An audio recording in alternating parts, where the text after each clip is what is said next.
que essa, esse dado avassalador é um dado que aparece, por exemplo, na obra de Cruz e Souza, aqui no, enfim, por toda a obra, claro, mas especialmente nessa obra que eu chamo de obra limite, que é a obra dos anos 1890, não é? Produzida aí na cidade do Rio de Janeiro, onde ele chega em dezembro de 1890, não é? E essa obra, que é a obra considerada simbolista, enfim, começa a intensificar a destruição das formas parnasianas, não é? Como Bastide diz, lá em Missal e Broquéis, não é? Especialmente. Eu penso que no emparedado, que é portanto, né, o texto com o qual se fecham as evocações, né? Nós temos exatamente a metáfora desse dado avassalador, não é? Quando o sujeito ali vê uma parede enorme, não é? Diante de si, vê, por outro lado, que essa parede é um objeto dinâmico em termos semióticos, né? Não é algo que está parado, não é algo que se resume, que se restringe a um nível visível, não é? Então, as paredes ali são muito móveis e constituem, para mim, as paredes da negação, dialogando mesmo com essa perspectiva que tem a ver com Lukács, claro, que é fundamentalmente marxiana, mas não diria marxista, que é que são essas camadas ideológicas, não é? Ou seja, a realidade social como algo ideologizado, portanto, como uma massa ali, poderíamos dizer uma massa cinzenta, não é? Que é a ideologia, não é? Quando nós estamos, portanto, ali no emparedado, não é? Vemos ali o sujeito dizendo que para todo lado que ele vai, não é, se ergue uma parede de inveja, uma outra de ignorância. Eu chamo isso de as paredes da negação, que é um fragmento até enfim, né, na minha tese eu trabalhei, não é, num capítulo exatamente o emparedado, e aí discutindo, inclusive, com alguns autores que refletiram sobre o emparedado, como Alfredo Bose, lá em Dialética da Colonização, né? E ali eu penso que a questão da percepção, não é? E isso tem a ver com a estética de Lukács, não é? Que é exatamente o tensionamento que ele faz entre percepção e sinalização, não é? Então, a escrita, a produção literária como um trabalho de sinalização, de produção, portanto, de significação, e que vai fazer o contraponto à percepção, vai se desdobrar da percepção, vai ter uma relação tensa com a percepção, não é? E a minha questão é exatamente, eu parto daquilo que barra a percepção, não é? Por que o emparedado se abre com uma espécie de decantação da noite, não é? Claro que é o sujeito dentro da noite. Como, aliás, eu penso que toda a obra de Cruz e Souza, pegando todo da obra, pode ser dividida entre dia e noite. O dia, lá na década de 1880, então, poemas que são muito claros, movidos pela objetividade realista, em razão de influxos, desde influxos de Hugo, não é? De Victor Hugo, portanto, do realismo europeu, não é? Até aqueles que chegaram através de Castro Alves também. Portanto, né, há um Cruz e Souza ali que é, no mínimo, para-realista, não é? Na década de 1880. E aí, na década de 1890, nós encontraremos uma fase que é uma fase noturna, não é? De algum modo, me parece que a objetividade acaba por se tornar impossível ali nos textos que ele publica na cidade do Rio, de José do Patrocínio, não é? No jornal no qual ele atuou. Aí ele publica a coluna Formas e Coloridos, e ali nós temos um poema em prosa como O Mar, não é? E o mar, nós temos ali um sujeito nessa cena, digamos que é uma cena crescente de acercamento do real, porque é o sujeito diante do mar procurando extrair, não é? Procurando extrair a inteligibilidade daquela cena. Está audível? Tá. Sim, tá. obrigado.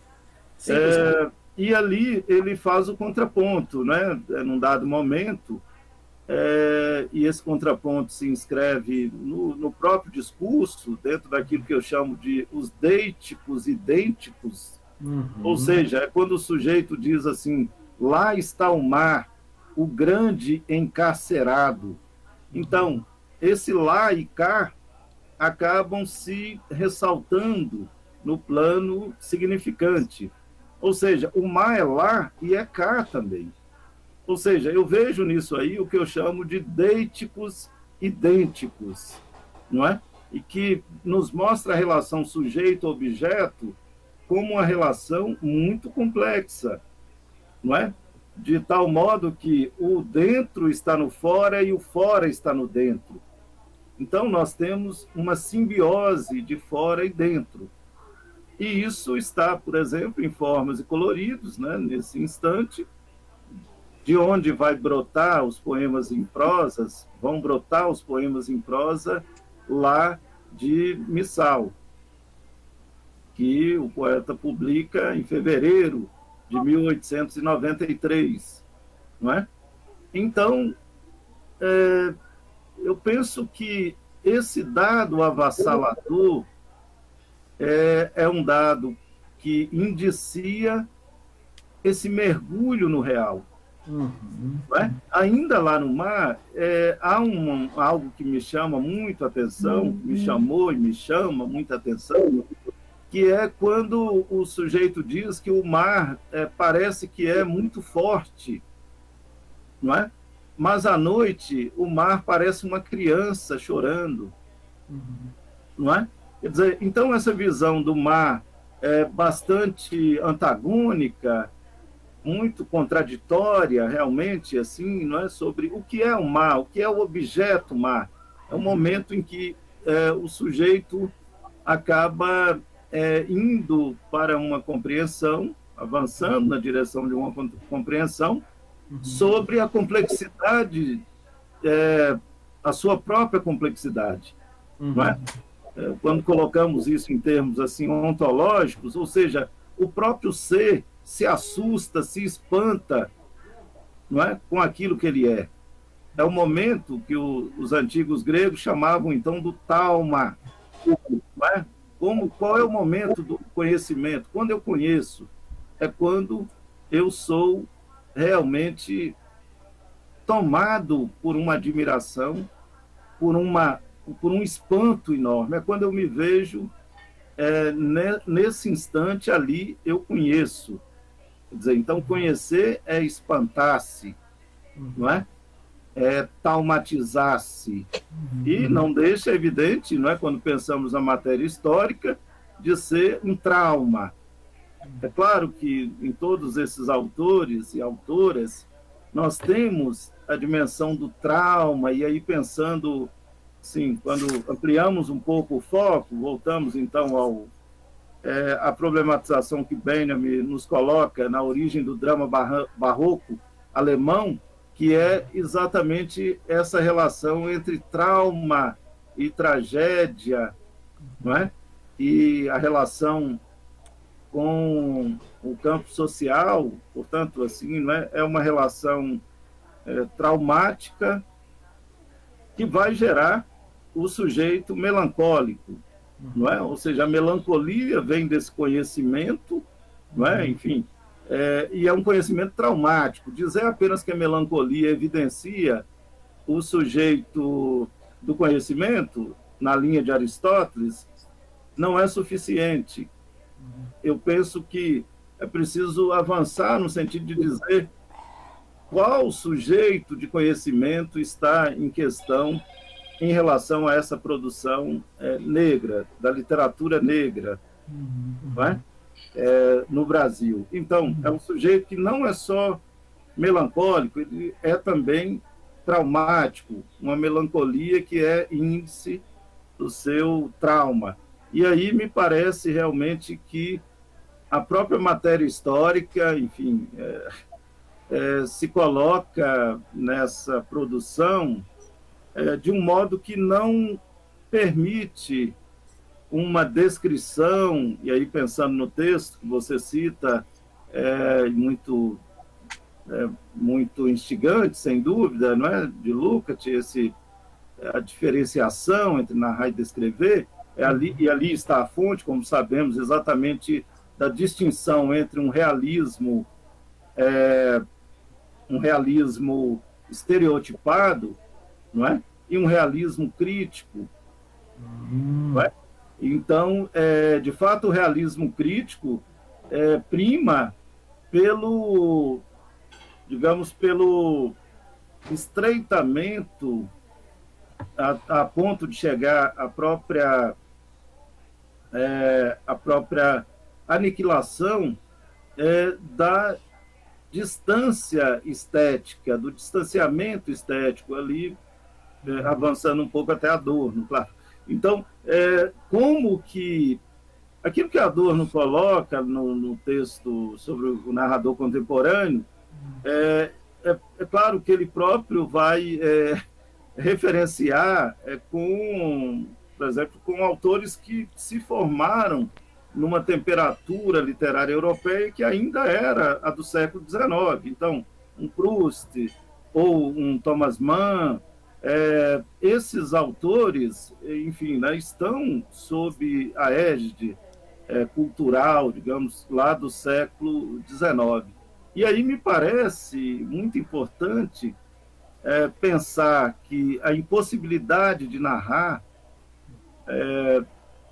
se coloca num autor como Cruz e Souza, não é? Assim como se coloca, de algum modo, no Lima Barreto do diário do íntimo, hospício, não é? Isso está, de algum modo, no diário de André Rebouças, nós encontramos isso. Ou seja, o real é tão esmagador que não nos permite apenas descrevê-lo, não é? As descontinuidades que encontramos no livro que eu estou citando aqui, mas que, claro, que pela obra de Conceição Evaristo temos esses exemplos, o dado rarefeito da escrita de Conceição. Quer dizer, becos da memória são o que, afinal de contas? São vozes, becos, não é? Se apresentando ali. Então, há uma rarefação da escrita que, de algum modo, está relacionada a essa, digamos que, insuportabilidade do real. Não é? Lá no quarto de despejo de Carolina, isso está, não é, muito evidente também. Quando consideramos uma obra tão magra, tão contida como a de Adão Ventura, nós temos ali também, nesse poeta negro mineiro, exatamente essa, aí não mais a dificuldade de narrar, mas a dificuldade, que é também um tema adorniano, de se fazer poesia, não é? Pelo menos como se fazia, não é? A partir, então, aí da contemporaneidade, não é? Dos anos, considerando contemporâneo, o pós-guerra.